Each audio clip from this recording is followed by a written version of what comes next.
In the shadows of World War II, beyond the battlefields and bombed cities, another war was being fought. It was silent, organized, and devastating. As Nazi forces marched across Europe, they didn't just seize land, they looted culture itself. Paintings, sculptures, rare books, and family heirlooms were stripped from museums and homes, especially from Jewish families. This would become the greatest art theft in human history, and its effects are still being felt today. The Nazi regime believed art was power. Adolf Hitler planned to build a massive F-Ruhr museum in his hometown of Linz, Austria. To fill it, his agents hunted masterpieces across occupied Europe. Works by Rembrandt, Vermeer, Monet, and Picasso were targeted. Anything considered degenerate was destroyed, while valuable art was stolen and hidden. By 1945, the Nazis had looted an estimated 20% of Europe's art. Special Nazi units, like the Einsatzstab Reichsleiter Rosenberg, were created solely to steal cultural treasures. They kept detailed records, photographing and cataloging every stolen piece. Trains loaded with paintings crossed borders under military protection. Castles, salt mines, and underground bunkers became secret vaults. One of the most famous was the Altau Sea salt mine in Austria, packed with thousands of stolen artworks meant for Hitler's collection. As Allied forces advanced, a race against time began. If the Nazis lost the war, they planned to destroy many of these works rather than let them be recovered. Entire cultural histories were at risk of being erased forever. This is where a small group of heroes entered the story, men and women with art backgrounds who traded museum halls for combat zones. They were known as the Monuments Men, officially part of the Allied military. Their mission was clear: find and save stolen art before it was lost forever. Often under fire, they tracked hidden caches, rescued fragile masterpieces, and documented evidence of Nazi theft. Their work laid the foundation for post-war restitution, though the task was far from complete. After the war, thousands of artworks were returned, but many disappeared into private collections or museums with unclear records. For decades, families searched for pieces stolen from their ancestors. Some didn't even know what had been taken. The trauma of loss went beyond money. It was about identity, memory, and justice. Today, nearly 80 years later, the story is still unfolding. New discoveries, declassified archives, and DNA-like provenance research are finally reversing parts of this historic crime. The greatest art heist of World War II is not just history, it's an ongoing reckoning. When the guns of World War II finally fell silent, the world discovered the true scale of what had been stolen. Warehouses, castles, and mines across Germany and Austria revealed mountains of looted art. The Allied forces recovered millions of cultural objects, but recovery was only the beginning. The harder question was ownership. Who did these works belong to after families had been murdered, records destroyed, and borders erased? The Allies created collecting points in cities like Munich and Wiesbaden. Here, recovered artworks were cleaned, photographed, and studied. Art historians worked alongside soldiers, trying to trace each piece back to its original owner. Many works still bore Nazi inventory numbers or wax seals, silent proof of systematic theft. Yet for countless families, there was no one left alive to make a claim. In the United States and Canada, museums received some of this recovered art for safekeeping. At the time, the priority was preservation, not restitution. Museums displayed masterpieces with little knowledge or little concern about how they were acquired. Provenance research was limited, and public pressure was low. For decades, stolen art quietly became part of respected collections. Survivors of the Holocaust faced impossible challenges. Many had lost entire families, homes, and documents. Proving ownership of a painting stolen decades earlier required evidence that no longer existed. Some governments encouraged people to move on, treating art restitution as a closed chapter of the war. As a result, thousands of stolen works remained in limbo. Everything began to change in the 1992 newly opened archives in Eastern Europe exposed hidden records of Nazi looting. Journalists uncovered cases where major museums were holding stolen art.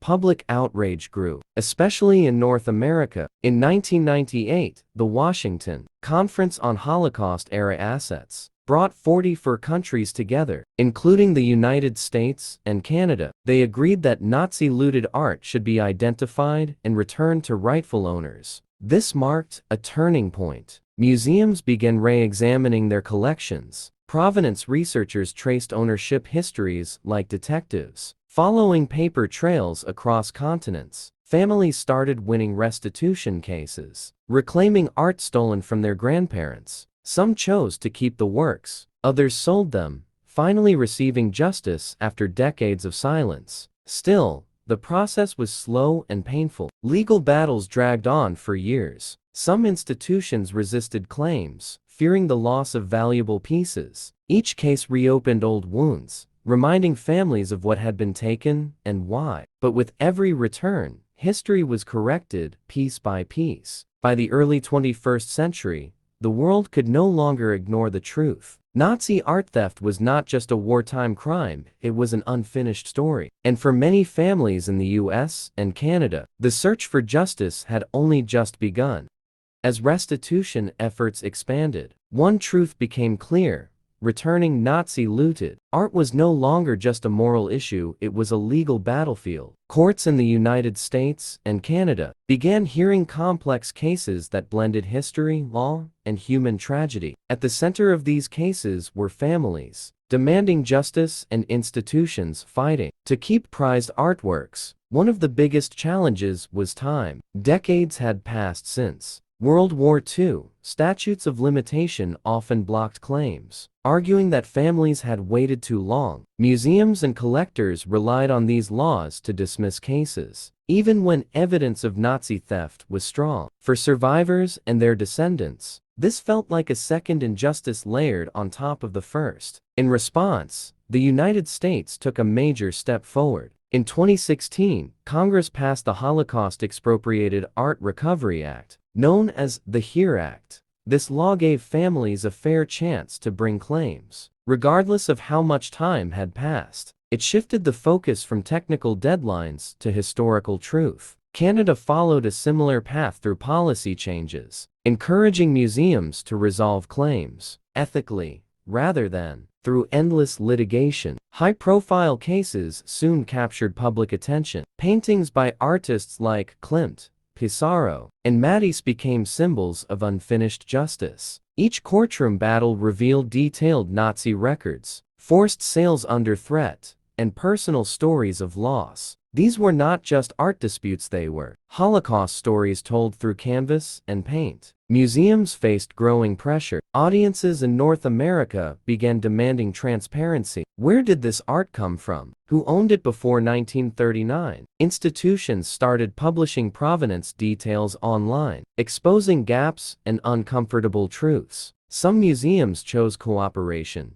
working with families to reach fair settlements. Others resisted, arguing that they had acquired the art legally. Technology transformed the search. Digitized archives, AI-assisted image matching, and global databases made it easier to track stolen works. A painting hanging quietly in a US gallery could suddenly be linked to a Jewish family in pre-war France. Each discovery proved that history was not buried, it was waiting to be found. Yet restitution was never simple. When art was returned, families faced emotional decisions. Some kept the works as family legacy, others sold them, turning stolen art into resources for future generations. Both choices were acts of reclaiming control over stolen history. By the 2020s, the movement had gained momentum. Governments, museums, and courts could no longer deny responsibility. Every returned painting challenged the idea that time erases injustice. World War II may have ended long ago, but its stolen art continues to demand answers. This is not just about correcting the past. For audiences in the United States and Canada, it's a reminder that justice delayed does not have to mean justice denied.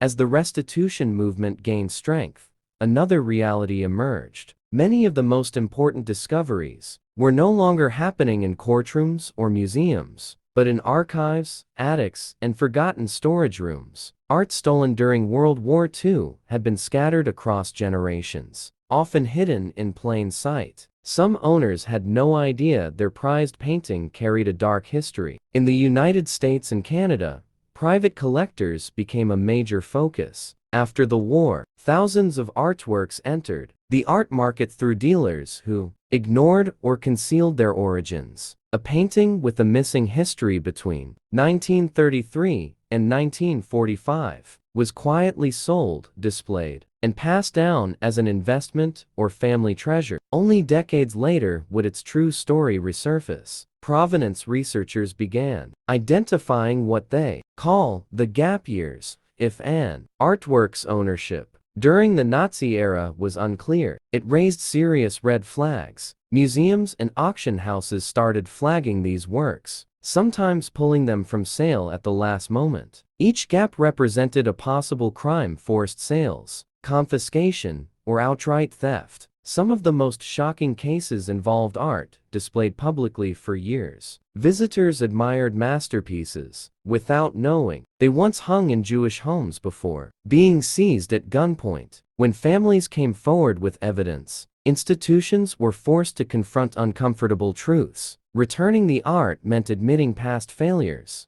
not just by the Nazis, but by the post-war system that allowed stolen property to be normalized. Auction houses also faced growing scrutiny. In North America, pressure mounted to strengthen due diligence. Selling Nazi-looted art became a reputational and legal risk. Several high-profile auctions were canceled after descendants proved that works had been stolen. This shift sent a clear message: the art market could no longer look away. Meanwhile, families continued their searches. For many descendants, restitution was never about profit. It was about restoring names to erased histories. Paintings were often the last surviving connection to relatives murdered in the Holocaust. Recovering them felt like recovering a voice that had been silenced. Governments began stepping in more aggressively. U.S. agencies funded research projects to identify looted art in public collections. Canadian museums established formal restitution committees. Transparency became the new standard, replacing decades of silence. Slowly, trust began to rebuild between institutions and the public. Yet not every story ended in return. Some artworks remain missing, their locations unknown. Others are locked in legal disputes that may take years to resolve. Each unresolved case is a reminder that history does not neatly close its chapters. By confronting stolen art today, the United States and Canada are confronting their role in preserving justice. Not just objects. These paintings are no longer just. By the mid-2020s, the reversal of Nazi art theft entered a new phase. What once depended on chance discoveries now relied on precision. Technology, global cooperation, and public accountability transformed how stolen art was identified and returned. For the first time since World War II, the balance began to shift in favor of justice. Advanced provenance research became the backbone of this effort. Historians combined shipping records, Nazi photographs, dealer invoices, and wartime correspondence to reconstruct lost ownership chains. In the United States and Canada, universities and museums launched dedicated research teams. Each confirmed match connected a modern artwork to a pre-war home, often destroyed by genocide. Digital databases played a critical role. Millions of records were uploaded and cross-referenced worldwide. A painting in a Canadian museum could be linked to a French collection looted in 1941 within minutes. Artificial intelligence helped compare old black and white photos with present-day artworks, revealing matches no human eye had noticed before. Public pressure also reshaped the conversation. Audiences demanded ethical responsibility from cultural institutions. Museums that once resisted claims now faced reputational damage if they ignored evidence. Transparency became a survival strategy. Publishing incomplete histories was no longer acceptable. Silence was seen as complicity. Some institutions chose a new path. Instead of long legal battles, they entered mediation with families. Shared custody agreements, rotating exhibitions, and full restitution became common solutions. These agreements acknowledged historical truth while allowing public access to art. For many families, recognition mattered as much as return. Education became part of restitution. Exhibitions in the US and Canada began, telling the full story: who owned the art, how it was stolen, and why it mattered. Paintings were no longer displayed as isolated masterpieces, but as witnesses to history. Visitors learned that beauty and brutality had once existed side by side. Yet challenges remain. Thousands of artworks are still missing. Some are hidden in private collections. Others may have been destroyed. Each missing piece represents a family story still unresolved. Restitution is progress, not closure. For descendants, the emotional impact is profound. Receiving a returned painting often feels like meeting a lost relative. Names erased by violence are spoken again. Ownership is restored, but so is dignity. Art becomes a bridge between past and future. World War II ended generations ago, but its greatest art, Heist, is only now being undone. Every recovered painting proves that history can be corrected. Not perfectly, not completely, but deliberately. For audiences in the United States and Canada,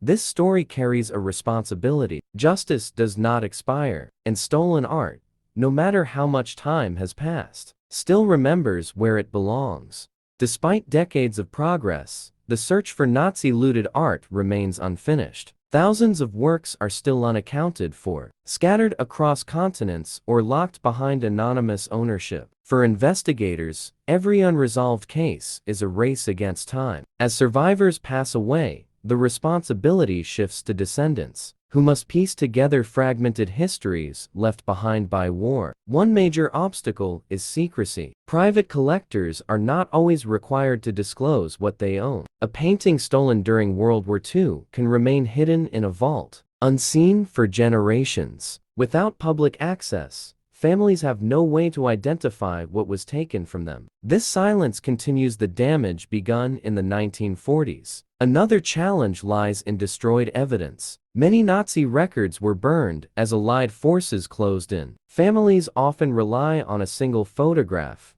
a handwritten letter, or a memory passed down through generations. In court, this can mean the difference between recovery and rejection. Justice still demands proof, even when history erased it. Yet persistence has changed outcomes. In the United States, nonprofit organizations now assist families free of charge, helping them navigate archives and legal systems. Canadian institutions increasingly partner with international databases to flag suspicious works. Cooperation, once rare, is becoming standard practice. Some of the most emotional recoveries happen unexpectedly. A painting appears in an exhibition catalog. A photo surfaces online. A museum quietly updates a label. For families, these moments reopen old wounds, but also bring hope. Each discovery confirms that truth can survive even the darkest attempts to erase it. Restitution also forces society to confront uncomfortable questions. What does ownership mean after genocide? Can legal possession outweigh moral responsibility? These debates continue in courtrooms, universities, and museums across North America. The answers shape how future generations understand World War II. Education remains critical. Younger audiences in the US and Canada are learning that the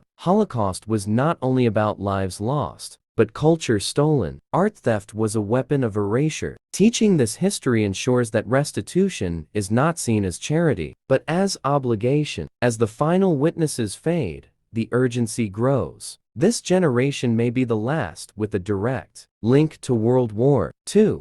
Decisions made now will determine whether stolen art remains buried or finally returns home. The window for justice is narrowing, but it is not closed. The reversal of the greatest art heist in history proves one thing clearly. Even after decades of silence, truth can still surface. Art remembers its owners, and history, when confronted honestly, still has the power to make things right.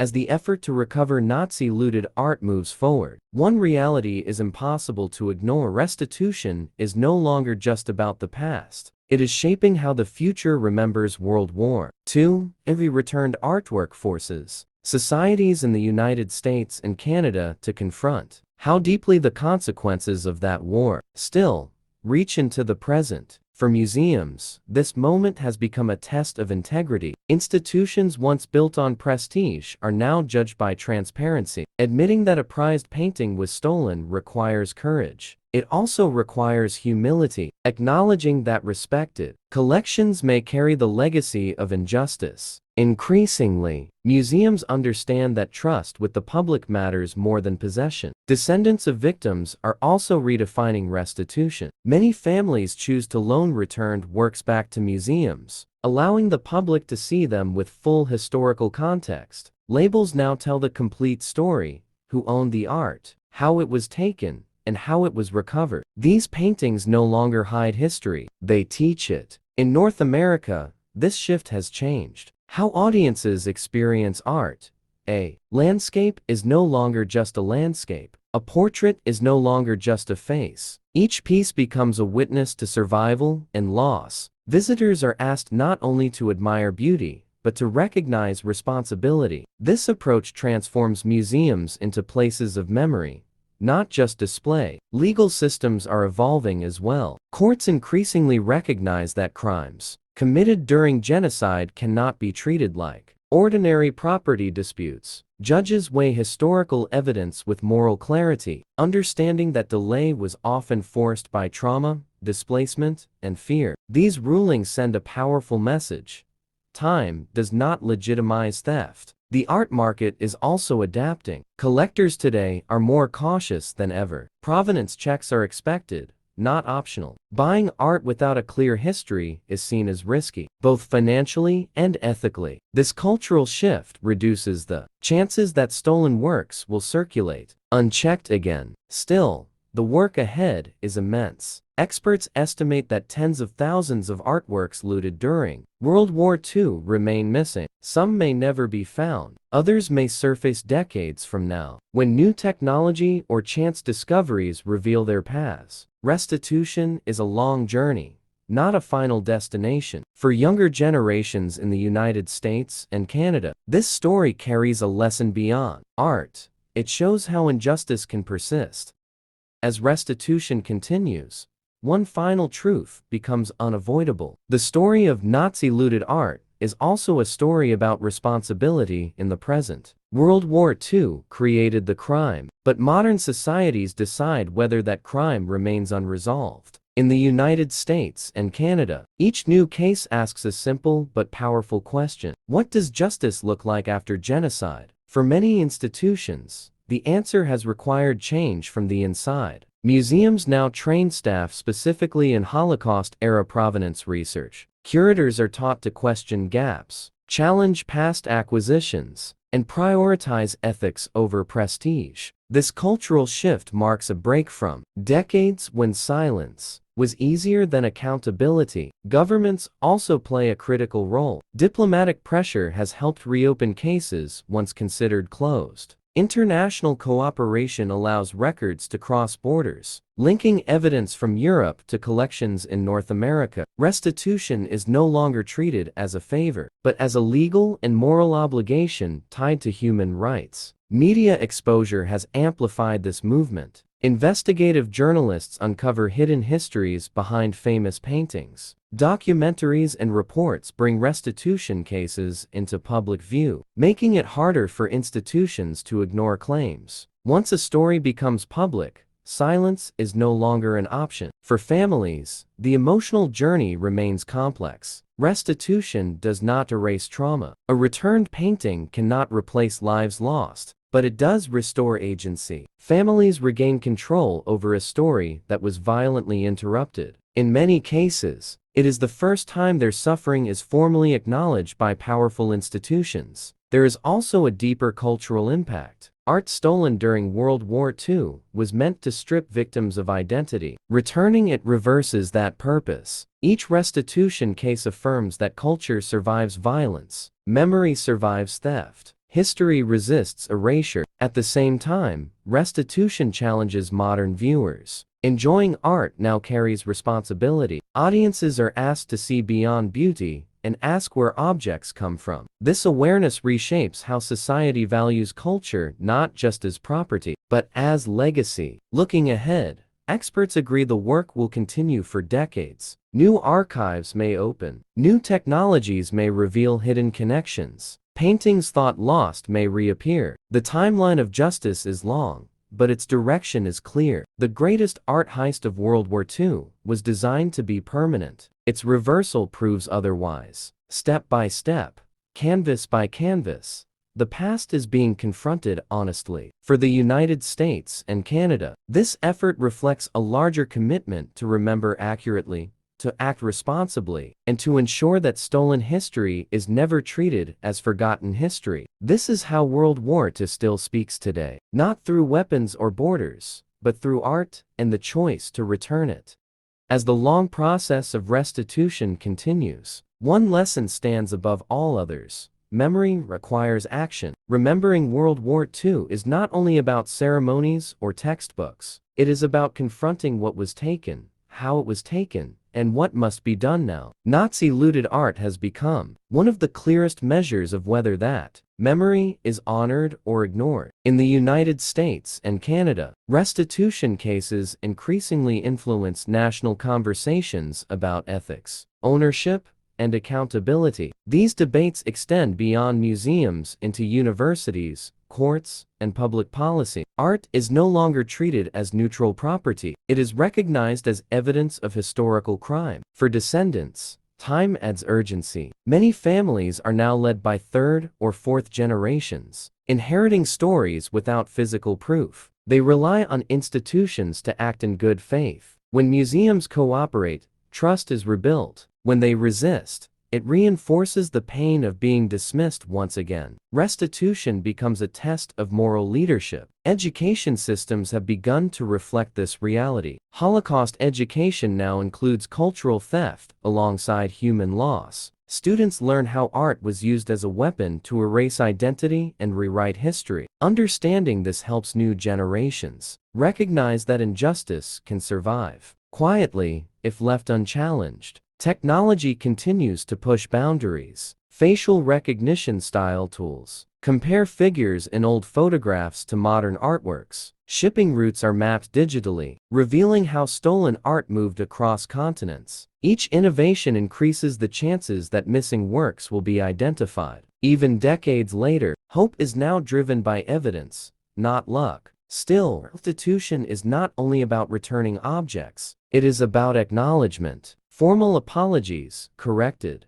museum labels, and public recognition matter deeply to families. They confirm that the theft happened, that it was wrong, and that the truth will not be buried again. Some critics argue that reopening these cases disturbs the past, but survivors and historians agree on one point. Unresolved injustice never stays in the past. It lingers. Addressing it strengthens society rather than weakens it. Facing difficult truths builds credibility, not shame. World War II reshaped global values around human rights and international law. Restitution of stolen art is part of that legacy. It reflects a promise made after the war that crimes of genocide would not be forgotten or normalized. Every returned painting honors that promise. As this chapter moves toward its conclusion, the outcome remains unfinished. Many works are still missing. Many families are still searching. But progress proves that reversal is possible. Step by step,